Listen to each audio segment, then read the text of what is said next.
Reaper 1. The young Marine's glass slipped from his hand and shattered on the bar floor. The whole diner went silent. Every head turned toward the man sitting quietly in the corner booth, a single dad, his little girl drawing on a napkin beside him. He didn't look like much. Worn jacket, weathered hands, a calm smile that carried too many stories. But to that Marine, and to anyone who'd ever served, that call sign was legend.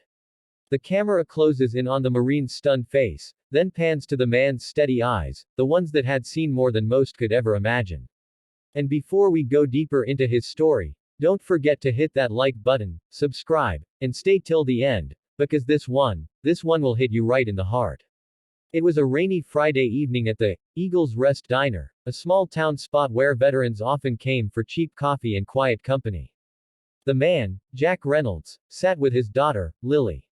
She was 7, bright, full of laughter, the reason he'd traded his rifle for a wrench and his dog tags for a diner apron. Jack had served in the Marines for 15 years. His call sign, Reaper 1, was whispered across bases like a ghost story. The sniper who never missed. The soldier who saved his entire platoon in Kandahar. But Jack never talked about that.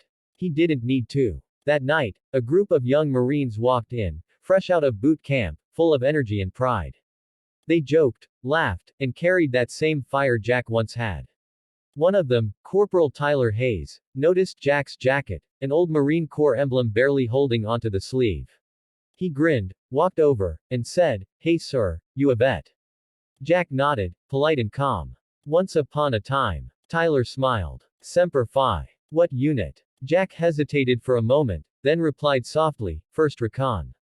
The words froze Tyler. His eyes widened. "Wait, First Recon. As in the Reaper division. My uncle told me stories about them."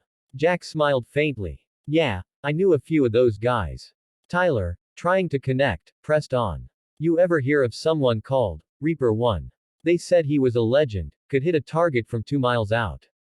My uncle said he once covered an entire team during a failed extraction in Helmand. That guy was unreal." Jack chuckled, looking down at his coffee. "Yeah, I've heard of him. Man." Tyler laughed, shaking his head. "If I ever met that dude, I'd buy him a lifetime of drinks." Guy's the reason first joined the Corps. Lily looked up from her drawing and smiled innocently. "Daddy, that's your name, right? Reaper 1. The entire diner fell silent. Tyler's glass slipped from his hand and shattered, coffee spilling everywhere. He turned, eyes wide as disbelief painted his face. "Wait, you're Reaper 1. Jack sighed softly. "Used to be." The Marines stared, stunned. Here sat the man they'd all heard stories about, not in some fancy ceremony, not on TV, but quietly having dinner with his little girl. Tyler saluted instinctively. "Sir, it's an honor." Jack waved him off gently. "No need for that, son. Those days are behind me." But that night wasn't done teaching lessons. Moments later, an older vet sitting nearby, half drunk and bitter, slammed his hand on the counter. "Legend, huh? You think you're better than the rest of us, Reaper?" He sneered. "What did it cost you to earn that name?" Jack looked at him with calm, steady eyes. "Too much," he said quietly. "It cost me brothers I'll never see again, and a part of myself I can't get back." The drunk man froze. The diner went still again. Jack placed his hand gently on Lily's shoulder. "But I got this," he added softly, smiling at her. "And that's enough for me."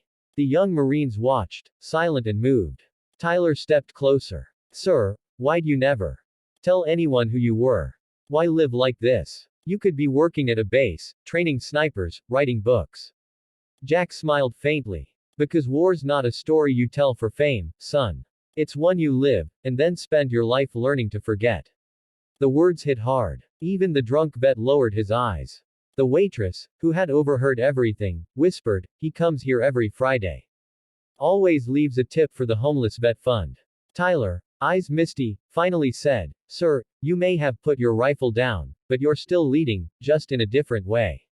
Jack smiled, stood up, and reached for his wallet. "Leadership isn't about orders, kid. It's about example. Remember that." He placed some cash on the table, then looked down at Lily. "Ready, kiddo?" She nodded. "Let's go home, Daddy." As they walked toward the door, Tyler called out, "Reaper 1, sir, thank you for everything." Jack turned back, his silhouette framed by the glow of the diner lights and the falling rain outside. Semper Fi, Marine. And with that, he disappeared into the night, not as a legend, not as Reaper 1, but as a father who'd finally found peace. Camera slowly zooms on Tyler's face as he whispers to his squadmate's smiley face, I met Reaper 1, and he's the kind of man I want to become. Final narrator voiceover, emotional tone smiley face. Some heroes don't wear medals. Some just raise their kids right, carry their scars quietly, and teach by the way they live. Remember their stories. Honor their silence. And never forget, peace is the hardest battle a soldier ever fights.